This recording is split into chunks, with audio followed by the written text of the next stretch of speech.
तक इस जगत ने राम की उदारता देखी है, अब ये निष्ठुर सागर देखेगा राम का कोप। सत्य है सागर, भय बिनु हो ही न पीती।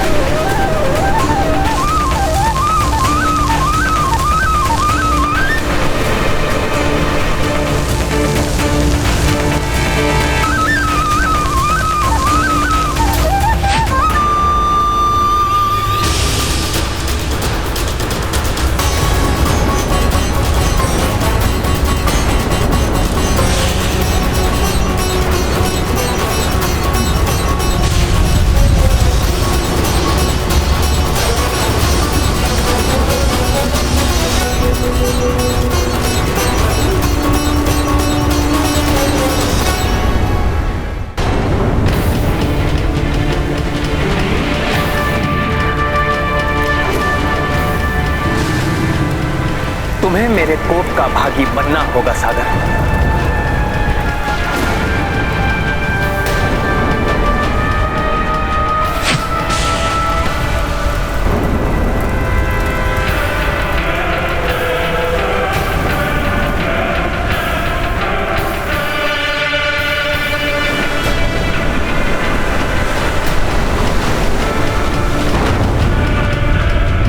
हे निष्ठुर सागर, बहुत घमंड है ना तुम्हें अपनी इस विशालता पर।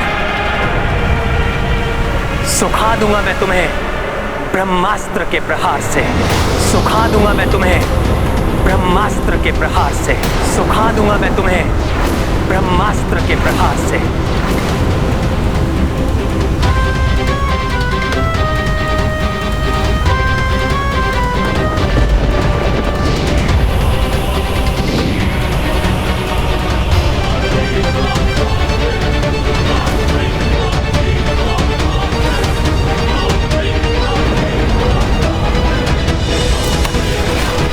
आपकी यात्रा सफल हो, मंगलकारी हो मंगल मूर्ति हनुमान। समुद्र देव ने तो मुझे प्रभु के कार्य में सफलता का आशीर्वाद दिया था, किंतु ये तो अनर्थ होने जा रहा है। क्या करूं मैं, कैसे रोकूं प्रभु को?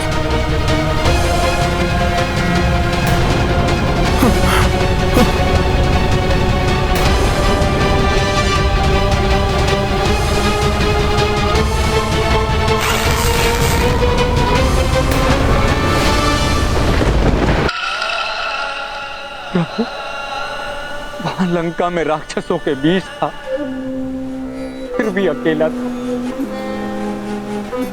यहाँ वानरों के मध्य हूं, फिर भी प्रतीत होता है कि अपनों के बीच हूं। आपकी दया का पात्र बनकर मैं कृतार्थ हुआ प्रभु। आज मैं शपथ लेता हूं, जो राक्षस अधर्म के साथ है उनका वध करने में और माता सीता को मुक्त कराने में मैं आपका साथ दूंगा।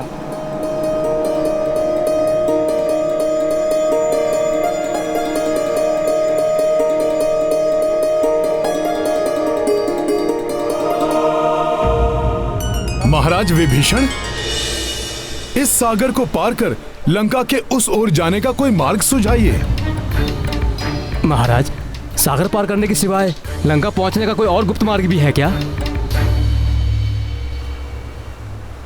दुर्भाग्यवश लंका जाने का कोई गुप्त मार्ग नहीं।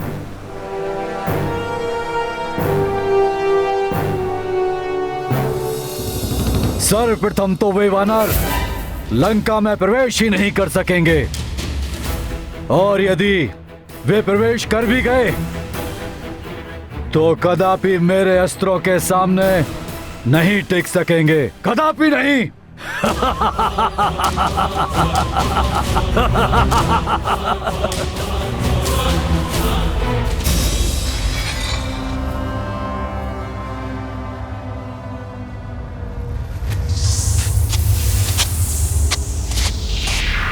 ये ध्वनि कैसी?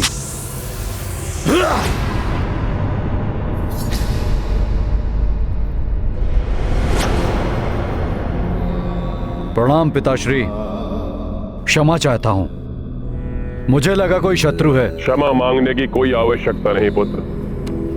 मैं तुम्हारी सतर्कता देख अत्यंत प्रसन्न हूं। परंतु आप यहाँ? अनेक चिंताओं से घिरा मेरा हृदय अत्यंत व्याकुल था मेरे पुत्र, इसलिए सोचा कि तुमसे मिल लूं। पिताश्री, अगर ऐसी बात थी तो आप मुझे बुला लेते। परंतु पिताश्री, आप इतने चिंतित क्यों हैं? चिंता तो है पुत्र, कहीं विभीषण का कथन सत्य न हो। क्या आपको ज्ञात नहीं कि उस वानर ने क्या चेतावनी दी थी? सब मारे जाएंगे, सभी औरतें विधवा हो जाएंगी, सभी बच्चे अनाथ हो जाएंगे। कहीं सीता को लौटाकर उस वनवासी नर के समक्ष समर्पण ही उचित तो नहीं? तुम्हारी माता का भी यही कथन है, यदि मैंने पराजय स्वीकार नहीं की तो अंत में अकेला रह जाऊंगा मैं। पुत्र, कहीं मैं सच में सभी को ना खो बैठूं। ये चिंता लंकेश रावण को शोभा नहीं देती पिताश्री। काकाश्री के कायरतापूर्ण कथन पे आपको ध्यान नहीं देना चाहिए। हम अत्यंत शक्तिशाली हैं, बलशाली हैं। उन दोनों नर और वानर का संहार करने में भली भांति सक्षम है हम सीता को कदापि नहीं सौंपेंगे पिताश्री। वो युद्ध चाहते हैं तो हम युद्ध करेंगे। उनकी संपूर्ण सेना को धूल धूसरित करके रख देंगे हम। तो फिर हम लंका कैसे पहुंचेंगे? रावण की सेना से युद्ध करके माता सीता को कैसे लेकर आएंगे? एक सुझाव है मेरे पास।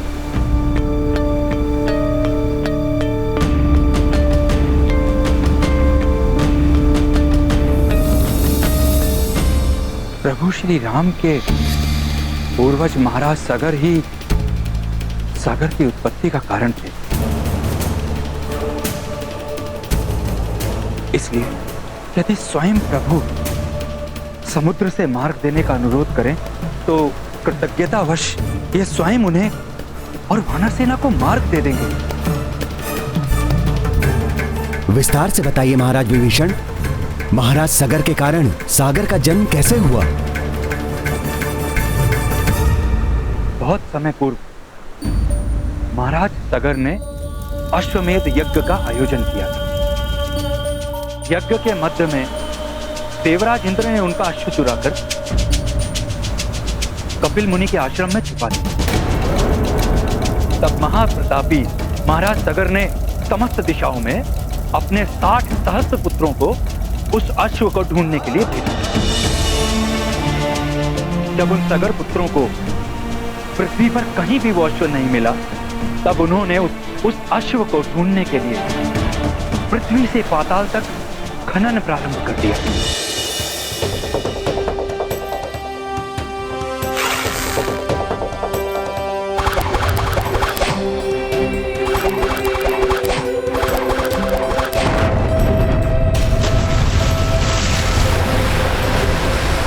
उस समय जो विशाल गड्ढे बने, उन्हीं में बाद में जल भर गए। इस प्रकार आपके पूर्वज सगर पुत्रों के श्रम से ही सागर का जन्म हुआ।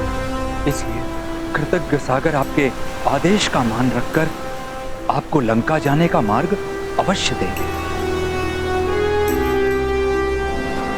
यदि वो वानर सेना लंका में प्रवेश कर भी गई, तब भी विजय हमें ही प्राप्त होगी। इंद्र को जीता है मैंने, देवताओं को धूल चटाई है, ब्रह्मा से ब्रह्मास्त्र प्राप्त किया है मैंने। आपका ये पराक्रमी पुत्र अकेले ही उस वानर सेना को परास्त करने की क्षमता रखता है। परंतु पुत्र, उस वानर को पराजित नहीं कर पाए थे तुम।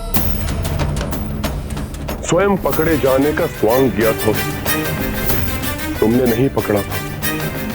यहां तक कि तुम्हारा ब्रह्मास्त्र भी उस पर कोई प्रभाव नहीं डाल पाया। प्रतीत होता है कि आपका अपने पुत्र के पराक्रम से विश्वास उठ गया है पिताश्री। यदि ऐसा है तो मेरा जीवन व्यर्थ है। आपके निराश होने से पूर्व मैं अपने जीवन का अंत कर लूंगा। मुझे अनुचित मत समझो, स्वयं को लेकर चिंतित नहीं हूं मैं, सदा तुम्हारी विजय चाहता हूं। परंतु चिंतित हूं मैं, इस समय तुम उस नर और वानर का सामना करने में सक्षम नहीं हो पुत्र। आप चिंतित मत होइए पिताश्री। मैं अपनी इष्ट देवी माता निकुम्बला देवी से प्रार्थना कर इस युद्ध में विजय प्राप्ति के लिए माता का मार्गदर्शन लूंगा पिताश्री। अमरत्व के समान कोई वरदान मांग लूंगा। मुझे आशीष दीजिए पिताश्री कि मैं इस प्रार्थना में सफल हूं।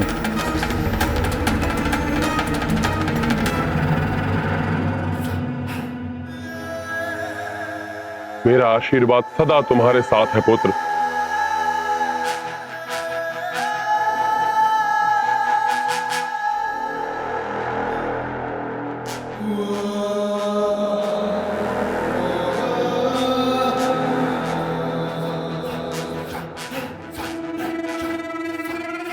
लंकेश, तुमने मेघनाथ को उकसाने का लक्ष्य किया है। हम सागर से सहायता लेकर अपना लक्ष्य प्राप्त कर सकते हैं, परंतु वो तो मेरे पूज्य हैं। मैं उन्हें आदेश देने की गृहस्थता नहीं कर सकता। सविनय प्रार्थना करूंगा उनसे। प्रभु, इसके लिए सागर तट पर हनुमान समुचित व्यवस्था कर देगा। यदि सागर से अनुमति पाकर ये सभी उस पार जाने में सफल हो गए तो लंकेश रावण हमारे प्राण हम में से निकालकर हमें उस पार मृत्यु लोक में भेज देंगे। शीघ्र ही कुछ करना होगा हमें।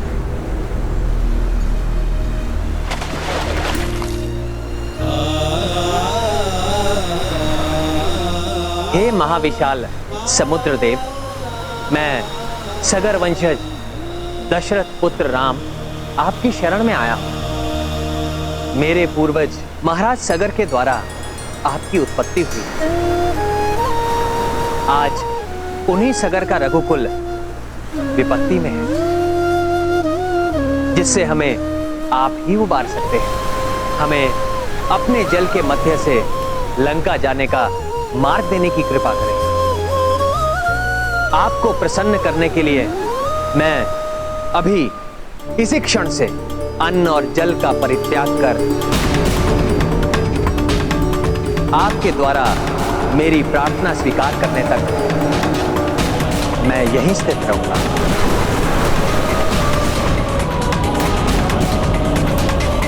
मेरी याचना स्वीकार कीजिए हे रत्नाकर।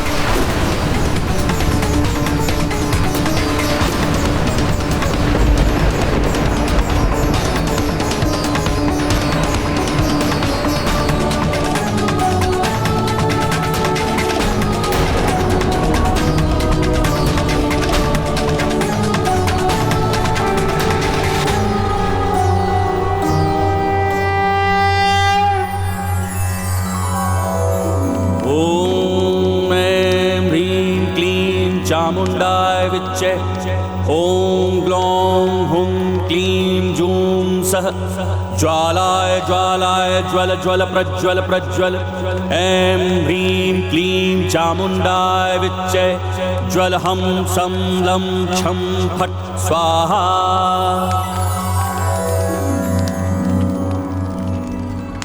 हे माता निकुंबला, आपने सदैव मेरी प्रार्थना से प्रसन्न होकर मुझे दर्शन दिए हैं। आज भी आपका भक्त आपके दर्शन पाने हेतु अन्न जल त्याग कर निरंतर आपकी अर्चना करता रहेगा।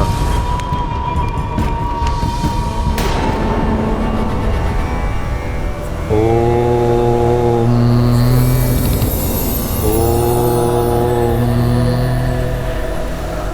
ओम।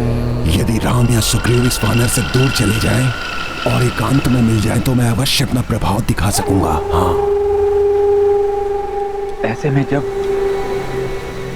प्रभु अत्यंत महत्वपूर्ण उपासना में रत हैं, असुरी शक्तियां शांत नहीं बैठेंगी। वो अवश्य ही कोई व्यवधान डालने का प्रयास करेंगी। आसुरी शक्तियां कुछ भी कर लें, परंतु हनुमान भी अपनी विशाल सेना के साथ चहुं दिशाओं में प्रभु की सुरक्षा की व्यवस्था कर देगा। जय श्री राम।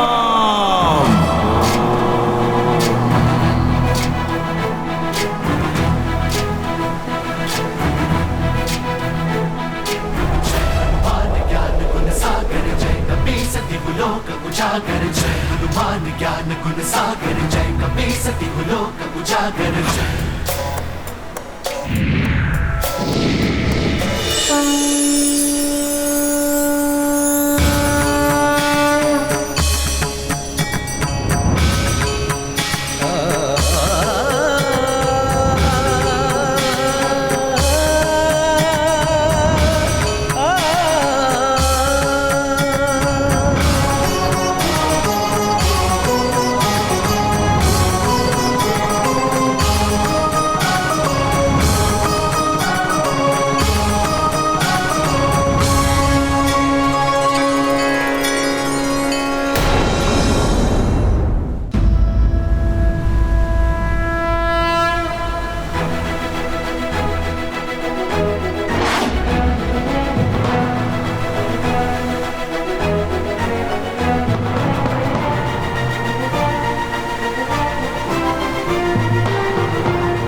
जय श्री राम। अद्भुत। पंचरूपी हनुमान ने पांचों दिशाओं से प्रभु और उनकी आराधना को सुरक्षित कर दिया है। इस अभेद्य सुरक्षा को भेदने का प्रयास करने का साहस कोई भी राक्षस नहीं जुटा पाएगा, परंतु फिर भी मैं अपनी सेना को सचेत कर देता हूं। ये दुष्ट मायावी वानर तो हमारे मार्ग में कठिनाइयां उत्पन्न कर रहा है। देखा, मिल गया अवसर। वानरराज सुग्रीव एकाकी ही इस मायावी से दूर जा रहे हैं। अब मिलेगा सुख शुभ को।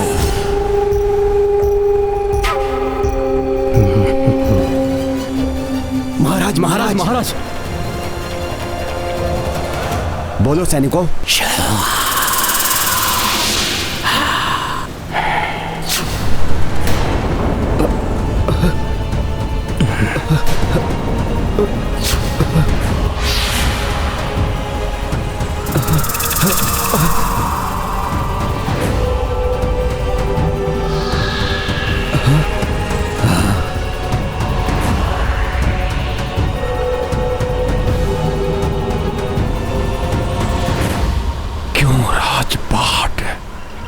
शोक और समस्त ऐश्वर्य को त्याग कर व्यर्थ ही यहां भटक रहे हैं आप।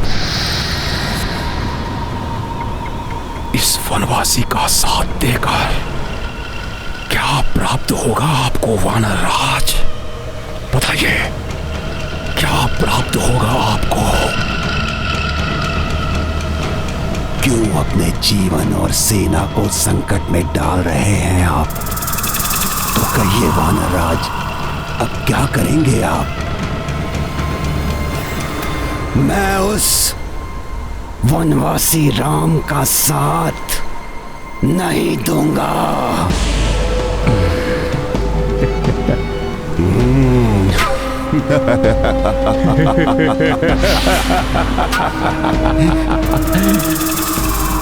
जय लंकेश, जय लंकेश।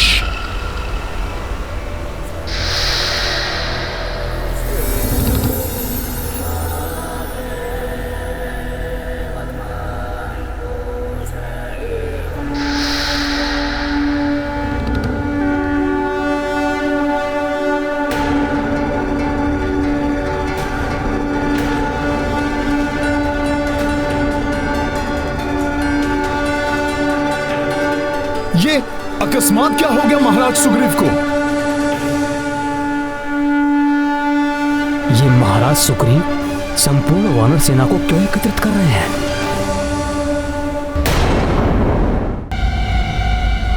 बहुत हुआ, बहुत कष्ट झेल चुके हम अपने सुखों का त्याग कर अपने परिवार से इतने दूर क्यों रहे हम?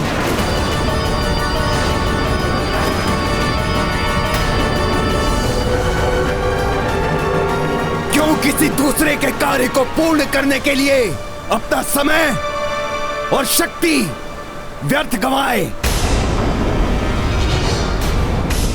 और वैसे भी नर और वानर का कहां कोई मेल है? इनके कार्यों को पूर्ण करने के लिए क्यों हम अपने प्राणों की आहुति दें? विश्वास नहीं होता। सुग्रीव ऐसे शब्द बोल भी कैसे सकते हैं? असंभव। ये महाराज सुग्रीव के शब्द नहीं हो सकते। वानर राज होने के नाते मैं अपनी संपूर्ण सेना को किष्किंधा लौटने का आदेश देता हूं।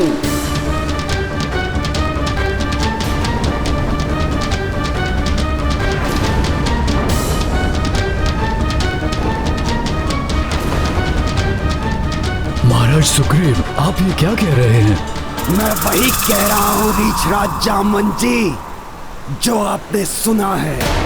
मेरा सुझाव है आप भी मेरे साथ लौट चलिए।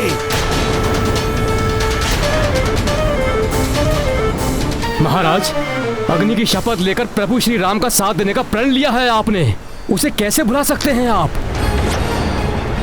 अपनी शपथ ही भूले हैं महाराज सुग्रीव, या ये भी भूल गए कि आपके अग्रज वाली का वध कर प्रभु श्री राम ने ही आपके प्राणों की रक्षा की थी और आपको महाराज की उपाधि दिलवाई थी। कृतज्ञ नहीं हूं मैं। हाँ।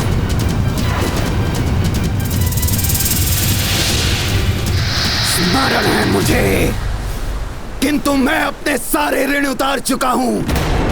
इस विशाल सागर को पार करने के लिए मैं अपने एक भी वानर के प्राण संकट में नहीं पड़ने दूंगा। ये तो महाराज सुग्रीव नहीं, कोई और ही है। मैं तुम सबको पुनः और अंतिम बार आदेश दे रहा हूं, पीछे मुड़ो और लौट चलो यहां से।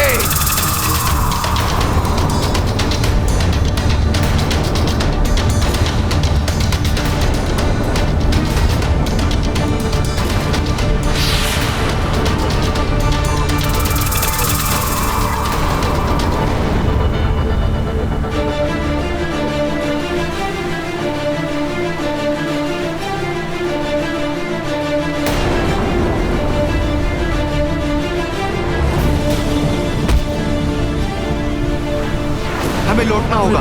क्यों साथियों? हाँ बंधु, हाँ बंधु, चलो हमें लौटना होगा। महाराज का आदेश है। महाराज का आदेश है, चलो चलो। महाराज सुग्रीव, ये आप ही कह रहे हैं, विश्वास नहीं होता। चलो चलो चलो चलो चलो चलो।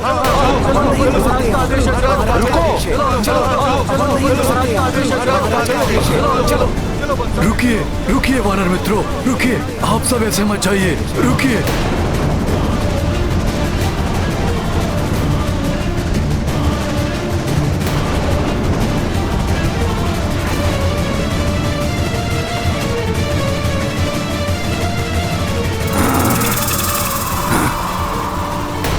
मेरे साथ चलो और लंकेश रावण के प्रकोप से बचो।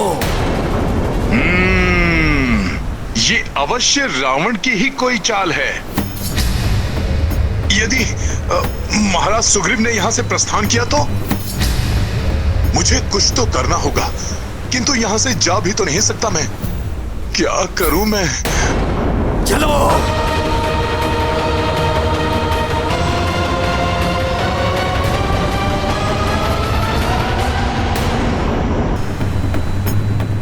समय आ गया है वापस किष्किंधा लौटने का। चलो वानर वीरों, आगे बढ़ो। चलो वानर वीरों, चलो आगे बढ़ो। कुछ तो करना होगा, किंतु यहां से जा भी नहीं सकता मैं। क्या करूं मैं? किसी ने महाराज सुग्रीव की मति को फेर दिया है। अवश्य ही किसी आसुरी माया के प्रभाव में है महाराज।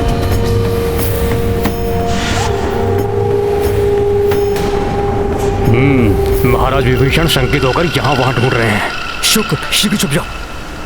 प्रभु श्री राम के कार्य में कोई बाधा नहीं आने देगा हनुमान।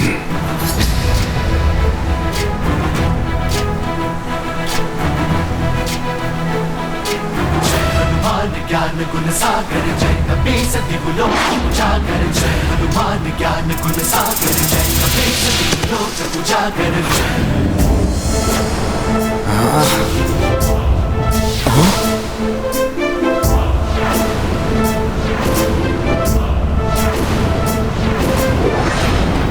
हनुमान, हट जाओ मेरे मार्ग से।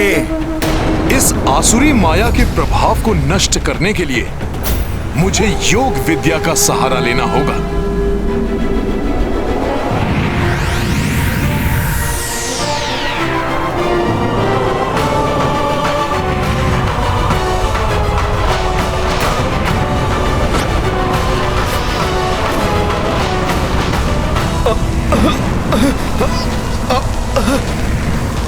ये दिव्य आभा असहनीय हो रही है।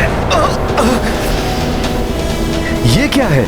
महाराज सुग्रीव पर ये कैसे छाया?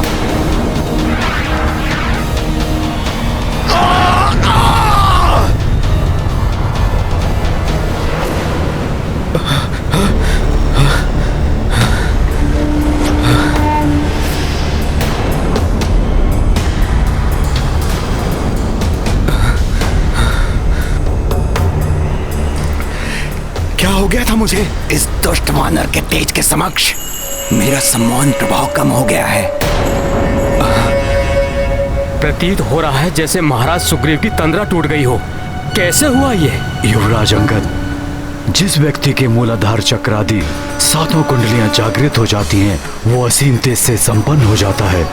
उसके समक्ष कोई भी आसुरी शक्ति टिक नहीं पाती।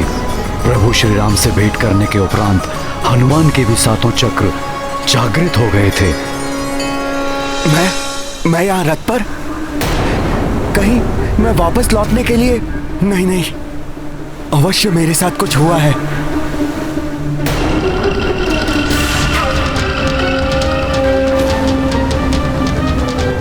ये दोनों वही राक्षस हैं जो वानर का रूप धारण किए हुए हैं। इन्हीं की आसुरी शक्तियों के कारण महाराज सुग्रीव आप सम्मोहित हुए थे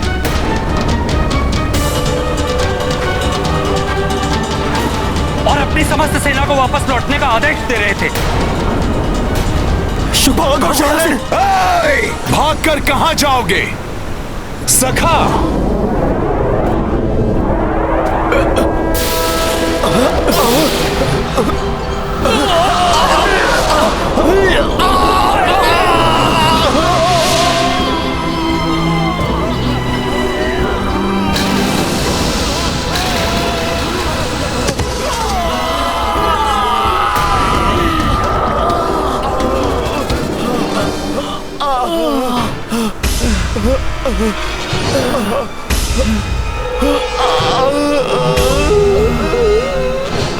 मुझे सम्मोहित करने का दुस्साहस किया तुम दोनों ने। तुम हमारे वानर योद्धाओं में से नहीं हो। अपना वास्तविक रूप धारण करो। बताओ कौन हो तुम?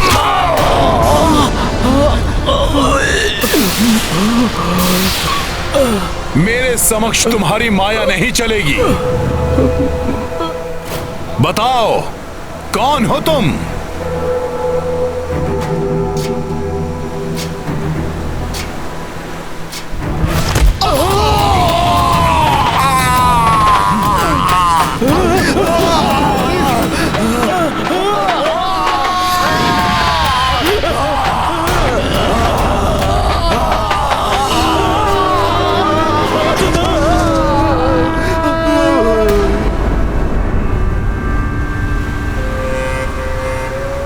तुम दोनों ने प्रभु श्री राम के विरुद्ध कार्य करने के लिए मुझे विवश किया। वे तो मेरे मित्र, मेरे भ्राता ही नहीं, मेरे भगवान हैं। मेरे प्रभु श्री राम के कार्य में बाधा डालने का दंड मिलेगा तुम्हें। ये दोनों लंकेश रावण के गुप्तचर हैं, शुक और चारण।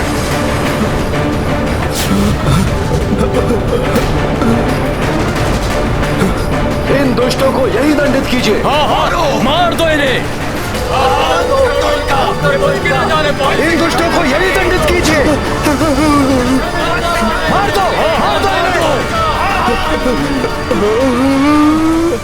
क्षमा करें वानर श्रेष्ठ, हम तो अपने स्वामी के आदेश का पालन कर रहे थे। क्षमा के योग्य नहीं तुम दोनों असुर। तुम्हें तो यही समाप्त कर देना चाहिए। कर दीजिए इनका। विभीषण तो क्या, रावण भी मुझसे क्षमा मांगकर मेरी शरण में आए तो शरणागत धर्म के अनुसार मैं उसे भी अस्वीकार नहीं करूंगा। मैं प्रभु श्री राम की शरण में आना चाहता हूँ। प्रभु श्री राम मुझे क्षमा कर देंगे, वो बड़े दयालु हैं। नहीं, ये दोनों छल कर रहे हैं। प्रभु की सहृदयता और उनकी नीति का लाभ लेना चाहते हैं ये दोनों। नहीं, ऐसा नहीं है, ऐसा नहीं है। मैं इन धूर्तों को अब नीति सिखाता हूँ। सारा छल, सम्मोहन, माया सदा के लिए भूल जाएंगे ये धूर्त। इनका यही अंत कर दो। रुक जाओ सब, रुक जाओ।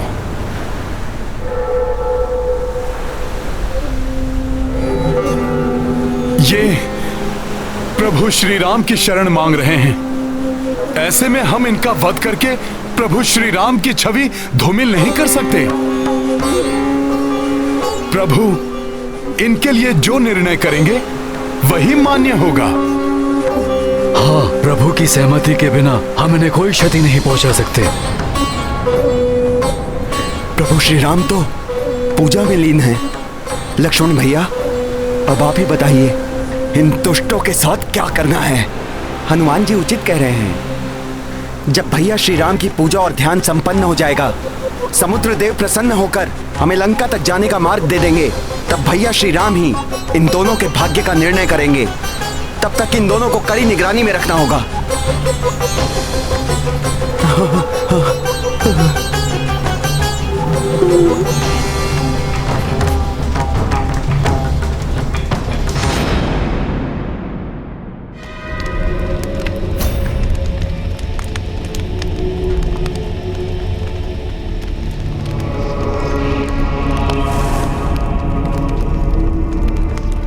अब तो हवन सामग्री भी समाप्त हो गई माता, किंतु आपके दर्शन नहीं हुए। प्रसन्न हो जाइए माता निकुंभला, दर्शन दीजिए। मेरे पास जो कुछ है सब आपको समर्पित है। ओम ह्रीं क्लीं चामुंडाय विच्चे। ओम ग्लौं हुं क्लीं जूं सः। ज्वालाय ज्वालाय ज्वल ज्वल प्रज्वल प्रज्वल स्वाहा।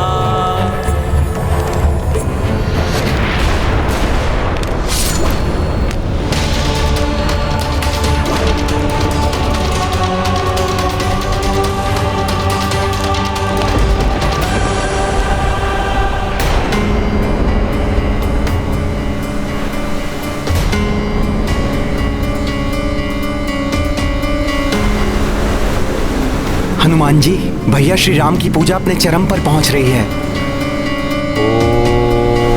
किंतु समुद्र देव पर इसका कोई भी प्रभाव होता दिखाई नहीं दे रहा। मैं भी यही सोच रहा हूं भ्राता लक्ष्मण। अभी तक समुद्र देव ने दर्शन क्यों नहीं दिए? माता निकुंभला, आपको दर्शन देना ही होगा, अन्यथा आपके इस भक्त का मात्र जीवन शेष बचा है, इसे भी आपको अर्पित किए देता हूं।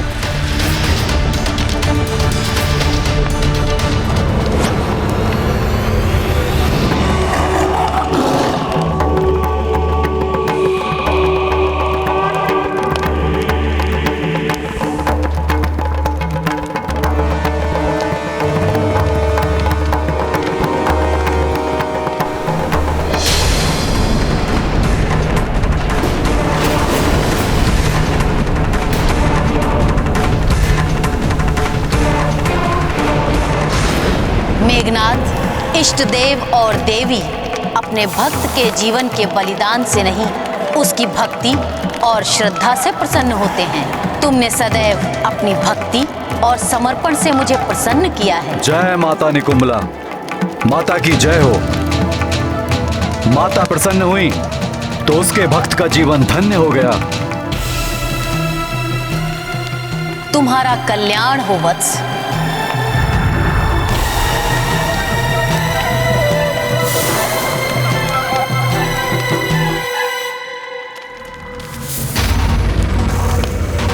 इस बार तुमने विशेष रूप से उग्र पूजा की है मेघनाद।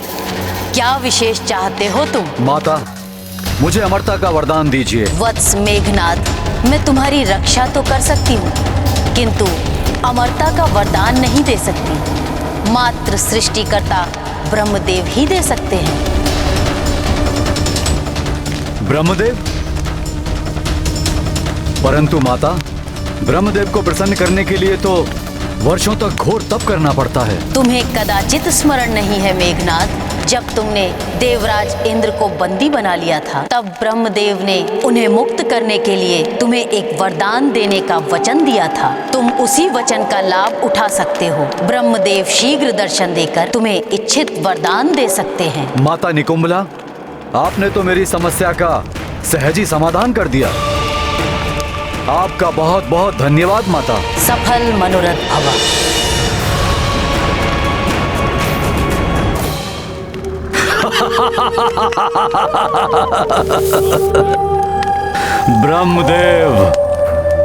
ब्रह्मदेव का आवाहन नहीं करूंगा। मैं स्वयं ब्रह्मलोक जाऊंगा और ब्रह्मदेव को अपने वचन के अनुसार मेरा इच्छित वर देना ही होगा।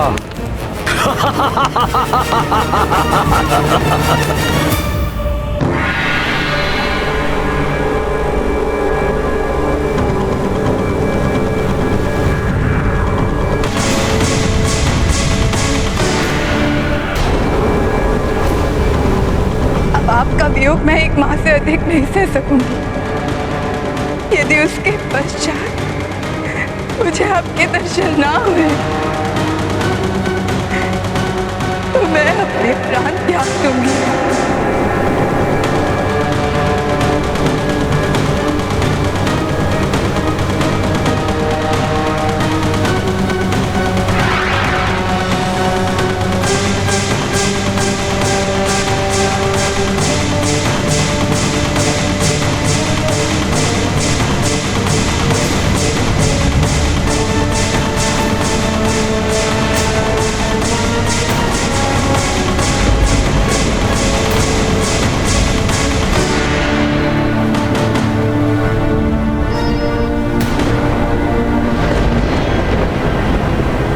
प्रार्थना की, मांग नहीं की।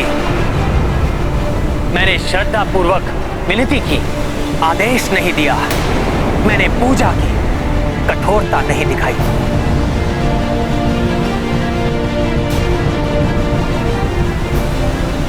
इसीलिए उपेक्षा की है सागर ने मेरी आराधना की।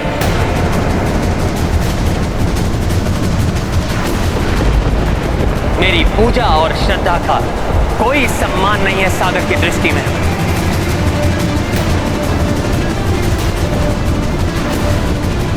यहां पर उपस्थित वृक्ष, वानर, पक्षी, वृक्ष, आकाश में उपस्थित वो मेघ, सब साक्षी हैं राम की आराधना के।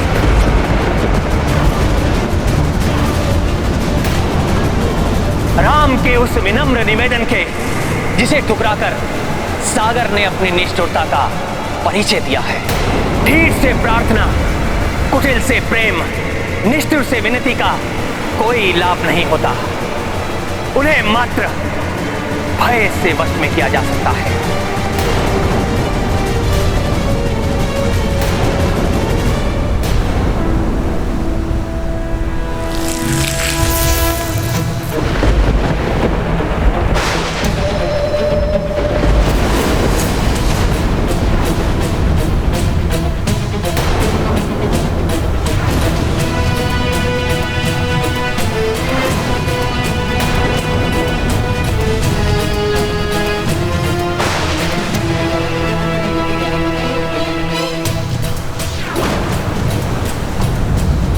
आज तक इस जगत ने राम की उदारता देखी है, अब ये निष्ठुर सागर देखेगा राम का कोप।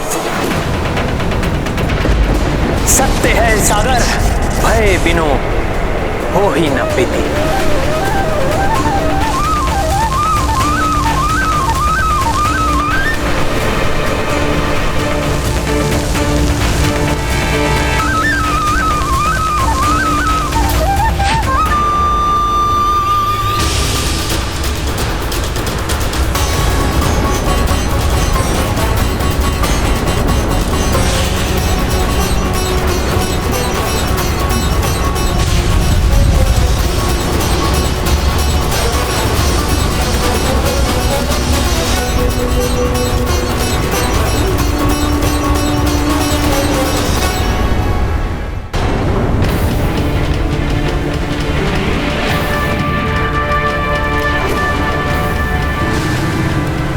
तुम्हें मेरे कोप का भागी बनना होगा सागर।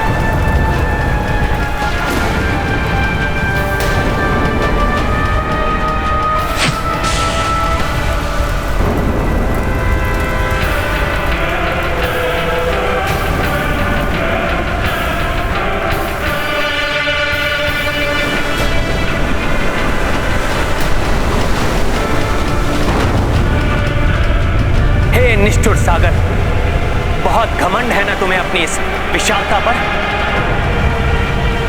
सुखा दूंगा मैं तुम्हें ब्रह्मास्त्र के प्रहार से। सुखा दूंगा मैं तुम्हें ब्रह्मास्त्र के प्रहार से। सुखा दूंगा मैं तुम्हें ब्रह्मास्त्र के प्रहार से।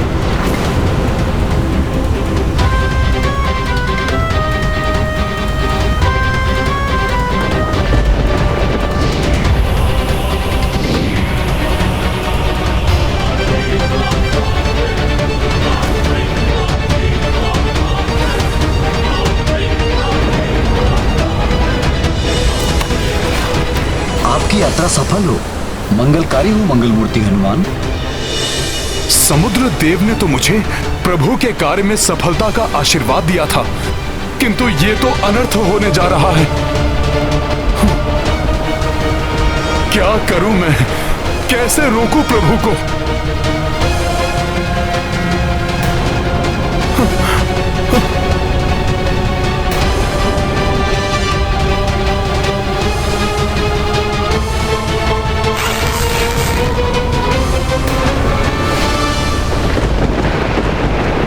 बस प्रभु, बस प्रभु, प्रभु त्याग दीजिए इस क्रोध को, अन्यथा आपकी ये क्रोधाग्नि सागर के साथ साथ इसमें निवास करने वाले सहस्त्रों सहस्त्र निरीह जीवों के जीवन को भी लील जाएगी। हाँ भैया, आप जैसे संयमी महापुरुष को मात्र इस सागर के हट के कारण इस प्रकार क्रोधित होना शोभा नहीं देता। हाँ प्रभु, अवश्य ही समुद्र देव की कोई विवशता रही होगी, इसीलिए उन्होंने दर्शन नहीं दिए। अन्यथा जब मैं माता सीता को ढूंढने जा रहा था तो स्वयं समुद्र देव ने आकर मुझे सफलता का आशीर्वाद दिया था। हम शीघ्र ही समुद्र लांघने के लिए कोई अन्य विकल्प ढूंढ लेंगे प्रभु।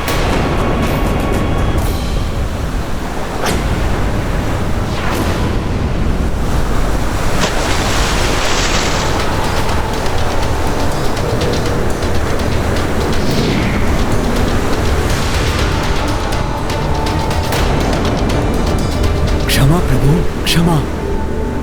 हे दया के सागर, हे करुणा निधान, विलंब से उपस्थित होने के लिए मैं क्षमा प्रार्थी हूँ। आपको तो ज्ञात ही है कि प्राकृतिक स्वभाव के अनुसार कोई सागर को लांघ नहीं सकता, किंतु आप समुद्र को लांघे जाने के लिए समुद्र को मार्ग देने का आग्रह कर रहे थे। यदि समुद्र अपने स्थान से हटा तो प्रलय की स्थिति उत्पन्न हो जाएगी। इसका क्या उपाय हो सकता है? इसी सोच विचार में लगे होने के कारण से विलंब से उपस्थित हो पाया मैं।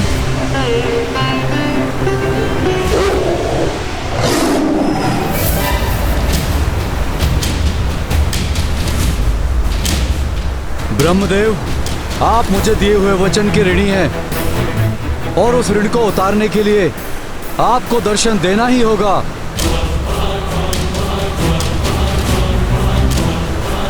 आपकी क्षमा प्रार्थना तो उचित है, किंतु मुझे अपनी सेना के साथ सागर के पार लंका जाना है। यदि ये आपके स्वभाव के विपरीत है, तो आप ही इसका समाधान बताइए। समाधान तो आप साथ ही लेकर आए हैं प्रभु।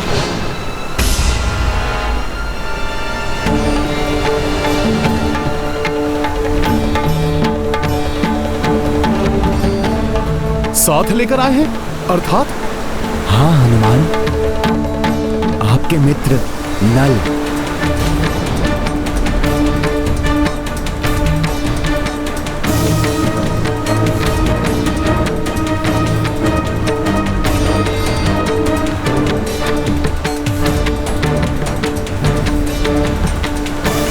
नल का जन्म देव शिल्पी विश्वकर्मा के अंश से हुआ है, इसलिए ये शिल्प कौशल में देव शिल्पी विश्वकर्मा के समान ही हैं। अतः नल कुशलता से सागर पर सेतु बांध सकते हैं।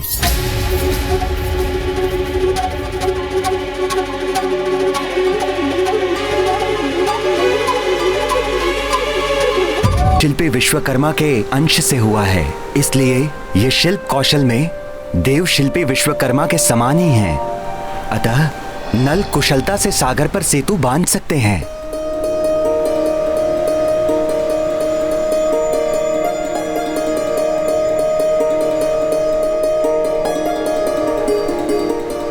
यही नहीं, ऋषि अगस्त्य से नल को श्राप भी मिला हुआ है। अब यही श्राप वरदान सिद्ध होगा। श्राप? वरदान? ये क्या पहेली है समुद्रदेव? ऋषिवर अगस्त्य ने नल को श्राप दिया था, ये जो भी वस्तु जल में फेंकेंगे वो डूबेगी नहीं, तैरती रहेगी।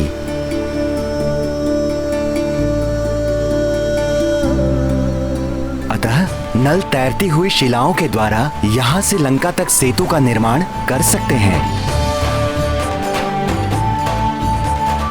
समुद्रदेव, आपने इस समस्या का समाधान तो कर दिया, किंतु एक दुविधा और खड़ी हो गई है।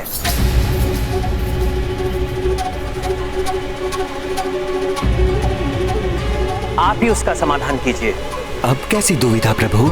मैं इस ब्रह्मास्त्र का प्रयोग किस पर करूं? इसका संधान पूर्ण रूप से हो चुका है, और यदि ब्रह्मास्त्र का संधान एक बार पूर्ण रूप से हो गया तो उसे वापस लेना असंभव है।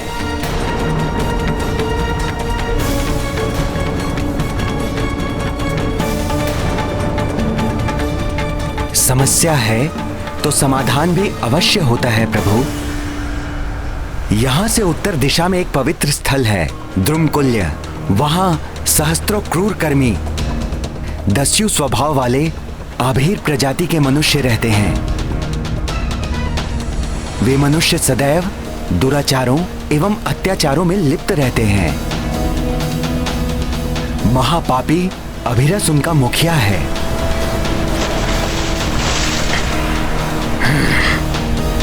वे लुटेरे मनुष्य मेरा जल पीते हैं और उनके पापी स्पर्श से मैं बहुत व्यथित रहता हूं।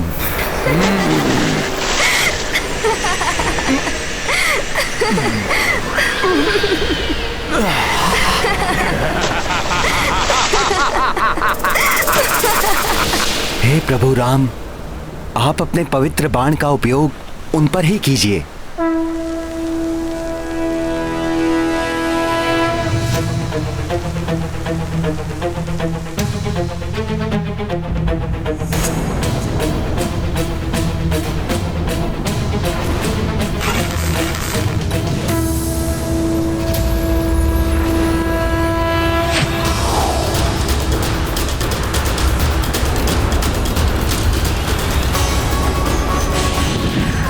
प्रभु श्री राम को तो बाण उत्तर दिशा की ओर चलाना चाहिए था, इन्होंने तो बाण को दक्षिण दिशा की ओर ही छोड़ दिया।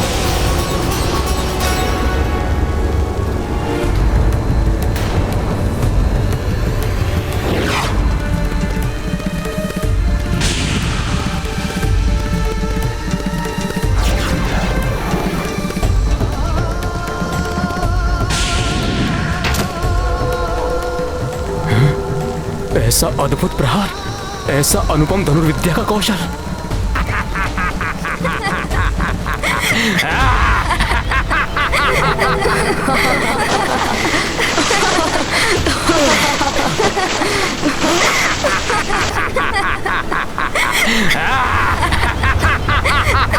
ये कैसी भयानक ध्वनि है?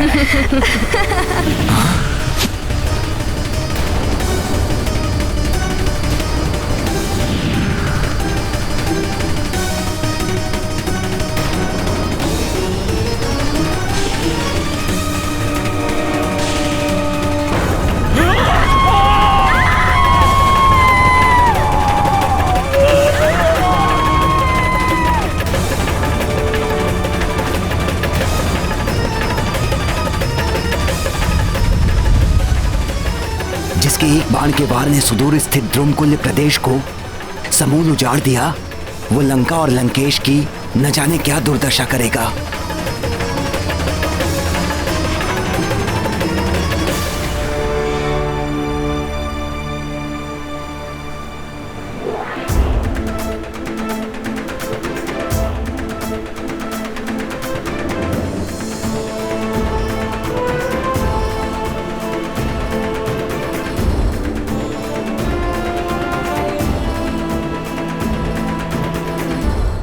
इस सागर का जल सूखने के कारण द्रुमकुल्य अब मरुस्थल के नाम से प्रसिद्ध होगा। मेरा वरदान है उस भूमि को कि वो भूमि फल, मूल और रसों से संपन्न रहेगी। दुग्ध एवं घृत वहां अधिक मात्रा में उपलब्ध होगा और वहां का वातावरण सदैव सुगंधित एवं अनेक औषधियों से आप्लवित रहेगा। आपके पवित्र बाण का स्पर्श मात्र ही द्रुमकुल्य के लिए वरदान है प्रभु। इसी प्रकार आपके दर्शन होना मेरे लिए सर्वोत्तम वरदान है प्रभु।